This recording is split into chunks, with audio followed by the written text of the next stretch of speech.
The office lobby was empty after closing time. A middle-aged janitor finished stacking his mop and broom, then quietly signed for his paycheck. As he walked toward the exit, he stopped at the charity box near the door. He opened the envelope, took out half the cash, and dropped the rest inside. A secretary spotted him from across the hall. She snapped a photo and whispered to her friend with a smirk, "He's pretending to be generous with his janitor salary? Please." The next morning, the CEO received an anonymous email with that photo attached. She opened it, frowned slightly, then decided to investigate. She had no idea this decision would bring the entire company to tears. Jack Hale was 40 years old, a single father, a night janitor at Helios Group, one of the biggest corporations in the city. Every evening at 6, he clocked in. While executives went home to their families, Jack mopped floors, emptied trash bins, and wiped down conference tables where million-dollar deals were made. His daughter Ella was 9. Bright eyes, curious mind. She waited for him every morning at their small apartment with breakfast ready, toast and jam. Nothing fancy, but it was theirs. Jack's salary was modest, $1,800 a month, barely enough for rent, food, and Ella's school supplies. But he never complained. He told Ella the same thing every day. "We have enough, and when you have enough, you share." After his shift ended at 2 in the morning, Jack didn't go straight home. He drove 20 minutes to the outskirts of town, to a rundown building with peeling paint and a crooked sign that read, "Sunshine Orphanage." 23 children lived there, ages 3 to 15. No parents, no family, just each other. Jack had been volunteering there for 5 years. He fixed leaky faucets, patched holes in the walls, taught the older kids math and reading, stayed up late helping them with homework, played guitar while they sang off-key songs, made them laugh when they felt forgotten, and every month, without fail, he donated half his paycheck, $900. Sealed in a purple stamped envelope with the words "For the Kids" written in his messy handwriting. He never missed a month, not even when Ella needed new shoes, not even when their heating broke in winter, not even when his car needed repairs and he had to walk to work for 2 weeks straight. The orphanage director, Mrs. Chen, once asked him why he gave so much when he had so little. Jack simply smiled. "Because Ella and I have a home. These kids deserve one too." Mrs. Chen tried to refuse the money sometimes. She saw how tired he looked, how thin he'd gotten. But Jack always insisted. "They need it more," he'd say. Then he'd change the subject and ask about the kids. "How was Tommy doing in school? Did little Maya finally learn to ride that bicycle?" He remembered every single name, every birthday, every dream they whispered to him. Meanwhile, across town in a glass tower office, Clara Lane sat behind her desk. 33 years old, CEO of Helios Group, sharp, driven, ruthless when necessary. She built her empire on one belief: people only do good when there's something in it for them. Kindness was a transaction. Generosity was a performance. She'd seen too many fake smiles and empty promises to believe otherwise. Clara was preparing for the company's annual Outstanding Contribution Day, a ceremony where top performers received awards, bonuses, recognition. It was all about results, numbers, profit. She didn't know the janitor's name. She'd never looked at him twice. In her world, people like Jack were invisible, background noise, necessary but forgettable. But that anonymous email changed everything. The photo showed Jack at the charity box, dropping cash into the slot. The subject line read, "Your janitor thinks he's a hero." Clara stared at the image. Something didn't sit right. If he wanted attention, why donate after hours when no one was watching? Why not make a big show of it? She opened the company's internal charity record, scrolled through months of data, then years. Her eyes widened. Jack Hale, monthly donations, $900 every single month for 5 straight years, $54,000 total on a janitor's salary. Clara leaned back in her chair. Her mind raced. Where was this money going? Why was he doing this? And why had no one noticed? She made a decision. She would find out the truth. Not because she cared, but because something didn't add up. And Clara Lane hated unsolved puzzles. By Monday morning, the photo had spread like wildfire. Someone leaked it to the company group chat, then to department channels. Within hours, everyone at Helios Group had seen it. The reactions came fast. And they weren't kind. Is he serious? Donating half his paycheck? That's like $20. Probably doing it for attention. Wants a promotion or something. Janitors trying to act like saints now? Give me a break. The mockery grew louder, more vicious. People who'd never spoken to Jack suddenly had opinions about his character, his motives, his worth. Jack walked into the break room Tuesday afternoon during his meal break. The chatter stopped instantly. 12 employees stood frozen, staring at him. Then someone snickered. Another joined in. Soon the whole room was buzzing with barely concealed laughter. Jack said nothing. He placed his sandwich on the corner table and sat down quietly. His hands were steady, his face calm. One junior analyst whispered loud enough for everyone to hear. Guess poverty makes you desperate for validation. Jack looked up. He smiled gently. Sometimes people need less than we think. That's all. He finished his sandwich in silence, while the room watched him like he was a zoo animal. When he stood to leave, someone muttered, "What a show-off." Jack picked up his trash, threw it away, and walked out. His shoulders never slumped. His pace never quickened. He simply left. But the humiliation wasn't over. Wednesday morning, Marcus Webb, a senior operations manager, called Jack into his office. Marcus was the type who measured people by their titles, and janitors ranked low.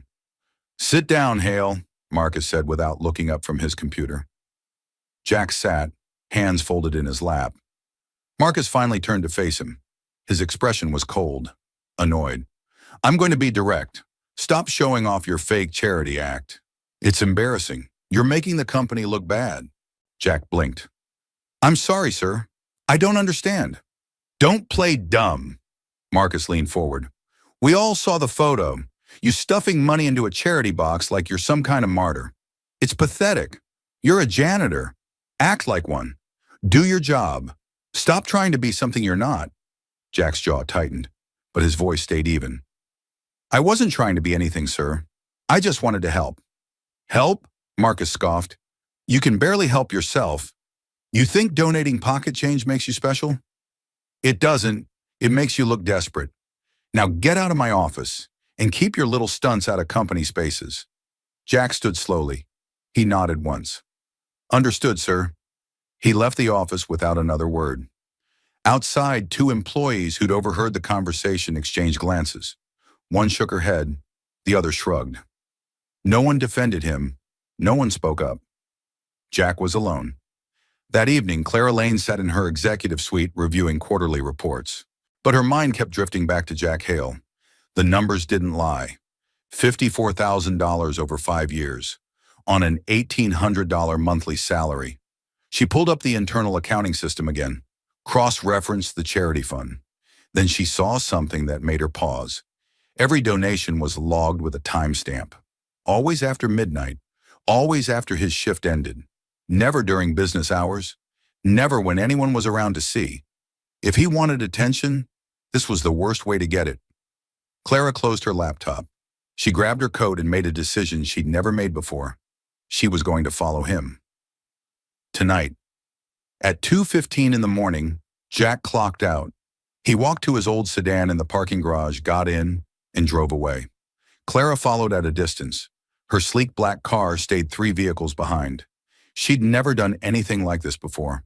It felt strange, intrusive, but she had to know. 20 minutes later, Jack pulled up to a decrepit building on the edge of town. The sign read Sunshine Orphanage in faded letters. Half the lights were out. The paint was peeling. It looked like it could collapse any moment. Clara parked across the street. She watched as Jack got out of his car, grabbed a toolbox from his trunk, and walked inside like he owned the place. She sat there for 10 minutes, debating. Then she got out and walked closer. Through a cracked window, she saw him. Jack was crouched on the floor, helping a little boy sound out words from a picture book. 3 other kids sat around him, waiting their turn. They were laughing, smiling, hanging on his every word. Clara's breath caught in her throat. This wasn't a performance. This wasn't for show. This was real. She stepped back into the shadows. Her heart was pounding, her mind racing. Everything she believed about people, about motives, about kindness, it was all being challenged by a janitor she'd never bothered to notice. Clara didn't sleep that night. She kept seeing Jack's face through that cracked window, the way he looked at those children, like they mattered, like they were his own. The next evening, she did something she'd never done before. She left work early, at 6 o'clock, right when Jack's shift started. She watched him clock in, watched him push his cleaning cart down the hallway. He moved with quiet efficiency, no wasted motion, no complaints, just steady, honest work. At 2:15, he clocked out. Clara was already in her car, engine running, lights off. She followed him again. Same route, same orphanage. But this time she didn't stay in her car. This time she got out. She walked up to the building. She needed to see more. The front door was unlocked. Inside, the air smelled like old wood and chicken soup. The walls were covered in children's drawings, crayon flowers, stick figure families, messy hearts with "I love you" written inside. Clara heard voices down the hall. She followed the sound to a large room with mismatched furniture and dim lighting, and there was Jack. He was sitting on the floor with 8 children gathered around him. A girl with pigtails was reading from a worn book. She stumbled over a word. Jack waited patiently, didn't rush her, didn't correct her harshly. He just smiled and said, "Sound it out. You've got this." The girl tried again. Got it right. Her face lit up like she'd won a prize. "That's my girl," Jack said, ruffling her hair. "You're getting so good at this." Clara stood frozen in the doorway. No one had noticed her yet. She watched as Jack moved to the next child, a boy who couldn't have been more than 5. He was trying to tie his shoes and getting frustrated. Jack knelt beside him. "Here, I'll teach you a trick my dad taught me. You make 2 bunny ears, see?" The boy's tongue stuck out in concentration. He fumbled, failed, tried again. Jack never showed impatience, never took over, just encouraged. When the boy finally got it, he jumped up and hugged Jack so hard they both nearly fell over. Jack laughed, a real laugh, full and warm and completely different from the quiet, serious man Clara had seen at the office. A woman in her 60s approached. She had kind eyes and silver hair pulled back in a bun. She noticed Clara standing there. "Can I help you?" the woman asked gently. Clara straightened. "I'm looking for information about this place, about who runs it." The woman smiled. "I'm Mrs. Chen. I'm the director here.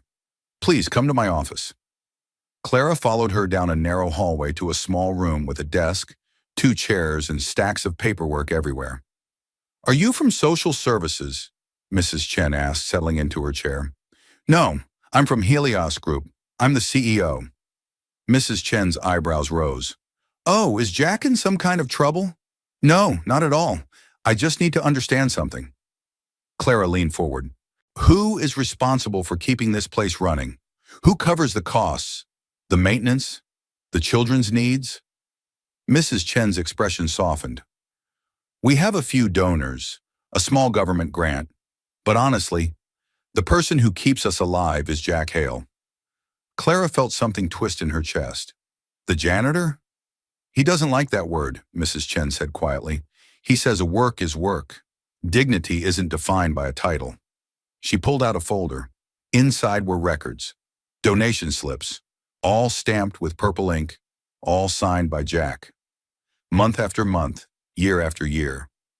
"He's been our angel for 5 years," Mrs. Chen continued. "When the roof leaked, he fixed it himself.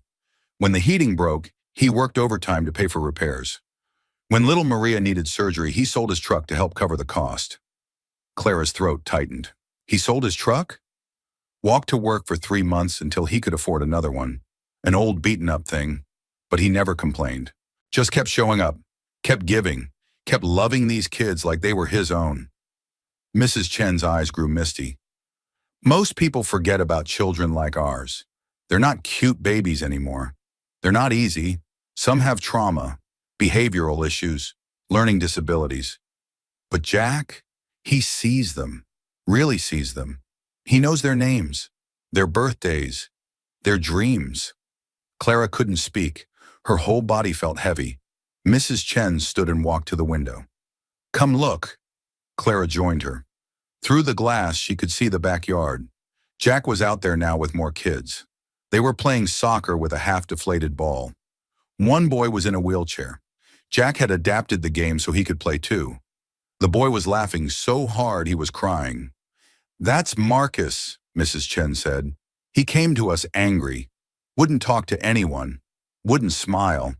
Jack spent 6 months just sitting with him, not pushing, not demanding, just being present." One day Marcus finally spoke, asked Jack why he kept coming back. You know what Jack said? Clara shook her head, unable to find her voice. He said, "Because you matter, and I'll keep showing up until you believe it." A tear slid down Clara's cheek. She wiped it away quickly, embarrassed. She was a CEO. She didn't cry. She didn't break. But this was breaking her. She watched Jack scoop up a little girl who'd fallen and scraped her knee. He cleaned the wound gently, put on a bandage, kissed her forehead, and sent her back to play. The girl ran off, giggling. "While we chase profit," Clara whispered, "he's been building futures." Mrs. Chen turned to her. "He never asked for recognition, never wants credit.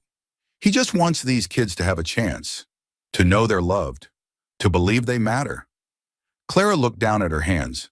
Perfectly manicured nails, designer watch, expensive rings, all symbols of success, all suddenly meaningless. Jack caught sight of her through the window. He froze. Their eyes met. For a moment, neither moved. Then Jack smiled. Not embarrassed, not defensive, just genuine. He waved at her like it was the most natural thing in the world for his boss to be standing in an orphanage at 3 a.m.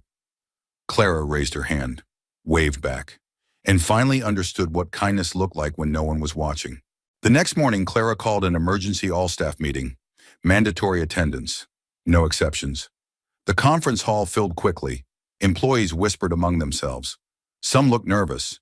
Emergency meetings usually meant layoffs or bad news. Marcus Webb sat in the third row, arms crossed, looking annoyed at having his schedule disrupted. Clara stepped onto the stage. No notes, no presentation, just her and a microphone. "I want to tell you about a man named Jack Hale," she began. The room went still. People exchanged glances. A few looked down at their phones, suddenly interested in anything else. Most of you know him as the night janitor. Some of you have spent the last week mocking him, calling him a show-off, questioning his motives, calling his generosity fake. Marcus shifted uncomfortably in his seat. Clara's voice grew stronger. "Last night, I followed him after his shift. I watched him drive to a rundown orphanage on the east side. I watched him teach children to read, fix broken furniture, play with kids that society has forgotten. I watched him give everything he has to people who can never pay him back." The room was silent now, absolutely silent. For 5 years, Jack Hale has donated half his salary to keep that orphanage running. $900 a month, $54,000 total, on an $1,800 paycheck. He sold his truck to pay for a child's surgery. He walks to work when he can't afford gas. He skips meals so those kids can eat. Clara's voice cracked. "While we sit in our comfortable offices, chasing bonuses and promotions, he's been changing lives, building futures, giving hope to 23 children who have nothing." She looked directly at Marcus. "And we mocked him for it." Marcus's face drained of color. Several people around him suddenly found the floor very interesting. Jack Hale is the best person in this company, not because of his title, not because of his salary, but because he understands something we've all forgotten, that true success isn't measured in profit margins. It's measured in lives changed, in kindness given, in love shared when no one is watching. Clara pulled out a purple stamped envelope, the same kind Jack used for his donations.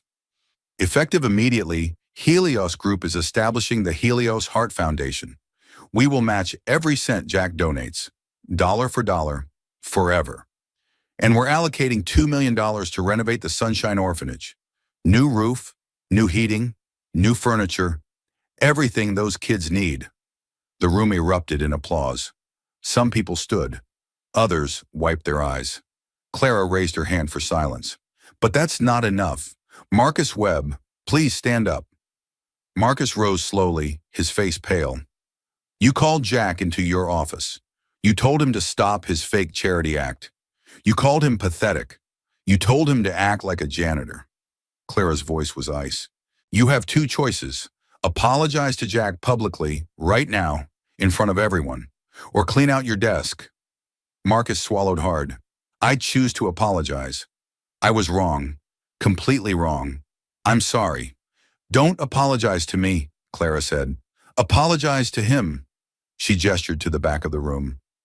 Jack stood in the doorway, still in his work uniform, holding his cleaning cart. He'd been listening the whole time. The entire room turned. Hundreds of eyes on the janitor they'd ignored for years. Marcus walked down the aisle. When he reached Jack, he extended his hand. I'm sorry, Marcus said, his voice shaking. I was cruel. You're a better man than I'll ever be. Jack shook his hand. We all make mistakes. Thank you for this. The room exploded in applause again. This time it didn't stop. That evening, Clara drove to the Sunshine Orphanage. Not to observe, not to investigate, but to help. She found Jack in the backyard, sitting on an old bench with his guitar. 10 children surrounded him, singing an off-key but enthusiastic version of You Are My Sunshine. Clara waited until the song ended. Then she approached. Mind if I join you? She asked. Jack smiled. There's always room for one more. She sat beside him. The bench creaked under their weight. For a moment, neither spoke.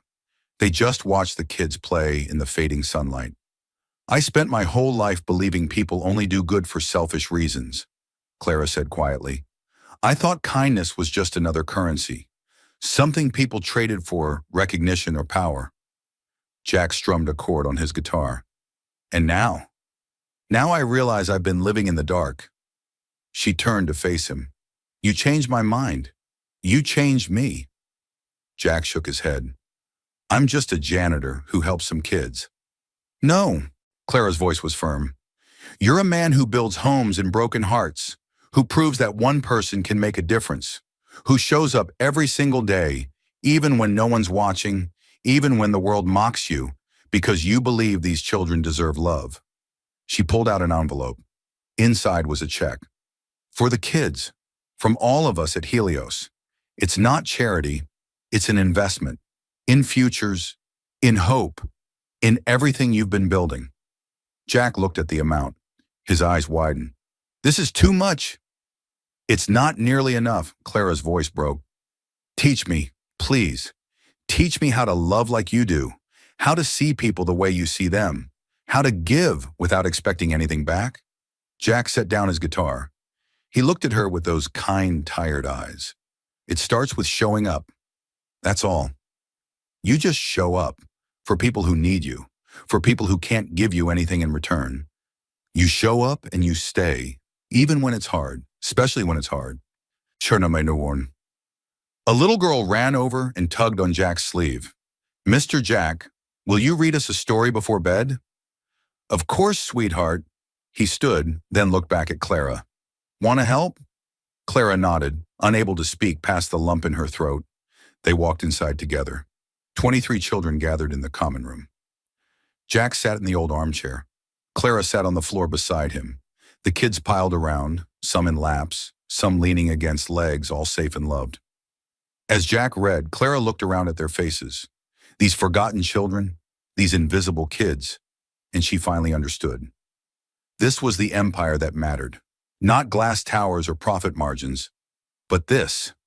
Love given freely, kindness without audience, hope planted in small hearts. This was what it meant to be truly successful. Subscribe if you believe one quiet act of kindness can change the world.